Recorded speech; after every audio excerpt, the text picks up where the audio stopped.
Hello everybody, welcome back to UTalk TV.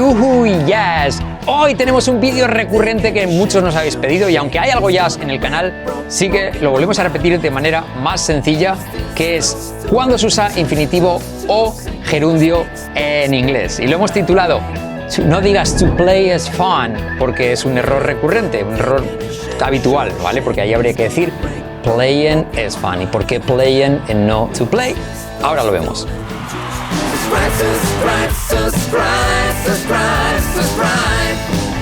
Alright, welcome back to UTalk TV. Echar un vistazo al primer comentario. Os damos acceso a una clase gratis donde te enseñamos a cambiar tu inglés en una semana y hablarlo en 9 meses. Es una clase larga de hora y media, pero es gratis y además te regalamos una guía descargable por asistir. Primer comentario, abajo. Check it out. Alright, guys, so no digas to play is fun, ¿vale? El uso de infinitivo o gerundio en inglés que nos trae por el camino de la amargura, como decía mi abuela, o también lo que nosotros llamamos la nominalización de verbos en inglés. Para que lo entiendas, esto lo vamos a empezar comparando con el español. En español, tú no te enseñan una lista de verbos que van con infinitivo seguidos de gerundio, no. Lo haces de forma intuitiva, de forma natural. ¿Y cómo piensa la mente del español y la mente del anglosajón a la hora de saber si tiene que usar un infinitivo o un gerundio? Muy sencillo. Fijaos en esta frase. Eso es divertido. Eso es divertido. Eso es un pronombre. ¿Sí? Es un pronombre. Y podría ser un nombre. La música es divertida. La película es divertida. Eso es divertido. Fijaos en esto. En español, cuando en lugar de un nombre o un pronombre ponemos un verbo, que es lo que se llama nominalizar un verbo, se hace en infinitivo. Esa operación, la operación de nominalizar, se hace en infinitivo. Por lo tanto, eso es divertido si ponemos un verbo, jugar es divertido. Si ponemos cantar, si queremos usar el verbo cantar, cantar es divertido. ¿Sí? Hemos colocado un verbo, jugar o cantar, en lugar de eso, en lugar de la música o en lugar de el juego. ¿Sí? Esa operación, esa misma operación en inglés, y por ahí viene la confusión, no se hace en infinitivo, se hace en ing. ¿Sí? Si dices, por ejemplo, volviendo al mismo ejemplo, eso es divertido en inglés, that is fun. En lugar de that, ponemos un verbo, no va a ser to play, va a ser playing. Porque esa operación de colocar un verbo en lugar de that, lo hacemos en gerundio, en ing. La operación de nominalizar en inglés se hace en ing. ¿Por qué nos confundimos? Porque esa misma operación intuitivamente usamos el infinitivo, que es como se hace en español. De esta manera, tú, a la hora de saber si tienes que usar un verbo en infinitivo o en gerundio en inglés, lo único que tienes que pensar es en la forma, la estructura base que tiene ese verbo. Ese verbo, cómo está en la oración. Así no tienes que aprenderte esas interminables listas de qué verbos vas con infinitivo, si es preposición, si no es preposición, si va detrás de preposición. No, olvídate. Piensa en que si colocamos el verbo en lugar de un nombre, va a ser en ing. Por ejemplo, esto os vendrá a todo el mundo a la cabeza. Me gusta. ¿Cómo será? Me gusta jugar. Me gusta jugar. Dirás, pues claro, puedes decir I like to play. Pero si tú no supieras nada y dijeras I like it, esa es la forma base, en lugar de it, pones un verbo. ¿Qué será? I like playing. ¿Sí? I like walking. En este caso valen los dos, ¿vale? I like to play, I like playing. Pero con esta norma te serviría. I like it es la forma base, en lugar de it pones un verbo y va a ser en ing. Lo dicho, en este caso te sirven los dos, pero te va a servir para resolverte todo tipo de dudas de este modo, ¿sí? Vamos a verlo con unos cuantos ejemplos.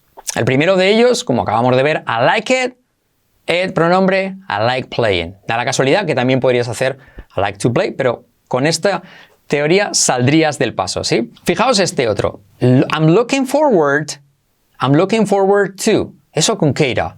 ¿Con qué irá? I'm looking forward to. ¿Será looking forward to go? I'm looking forward to going. Pues fíjate, la forma base tienes que pensar que es I'm looking forward to it. It, pronombre, con lo cual I'm looking forward to going. Estoy deseando ir. I'm looking forward to staying. Ya sé que suena raro con to delante, pero pensar eso. Siempre que hay un nombre o un pronombre, si ponemos verbo, va a ser en ing. Fijaos que looking forward también se puede poner I'm looking forward to my new job.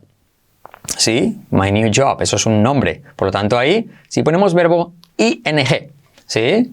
Y volviendo al ejemplo del título, to play is fun. No, va a ser it is fun, so playing is fun.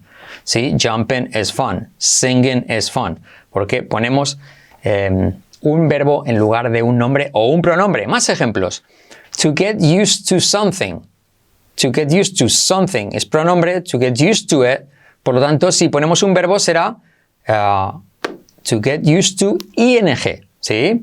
Por ejemplo, acostúmbrate a correr. ¿Sí? Get used to run. No, running. Get used to it. Get used to running. Me estoy acostumbrando a correr. I'm getting used to running. ¿Sí? Más ejemplos. Estamos cerca de terminar. Estamos cerca de terminar. ¿Cómo será eso? We're close to finish. No, porque es we're close to it. Por lo tanto, we're close to finishing. ¿Sí? Estamos cerca de terminar. En español es infinitivo porque es estamos cerca de eso. Al poner un verbo, estamos cerca de terminar en infinitivo, pero en inglés es la misma operación. Estamos cerca de terminar. We're close to it. We're close to finishing. ¿Sí? Otro más. Volveremos a hablar de eso. Volveremos a hablar de eso. ¿Cómo será? En español, volveremos a eso, por lo tanto, volveremos a hablar en inglés. We will come back to it, por lo tanto, we will come back to talking about it. Otro ejemplo más, fíjate. No tiene sentido. There's no point in it. There's no point in it. ¿Sí? Por lo tanto, si quiero poner no tiene sentido ir, pues entonces tiene que ser ing. Fíjate. There's no point in it. There's no point in going.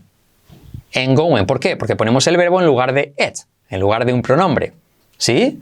Y os he puesto un poco los ejemplos más complicados. Hay otros muchos que te va a ser mucho más sencillo el descifrarlos, ¿vale? Pero ya verás cómo en todos te va a funcionar esta técnica. Siempre que no sepas qué verbo, si el verbo va en infinitivo o gerundio, piensa en la forma base, piensa si sustituye a un nombre a un pronombre y lo pones en ing. Hay algunas excepciones, pero esas simplemente las tienes que memorizar, por ejemplo, y tienen sentido. O sea, no tendría sentido si lo hicieses de otro modo. Fíjate, por ejemplo, I want it.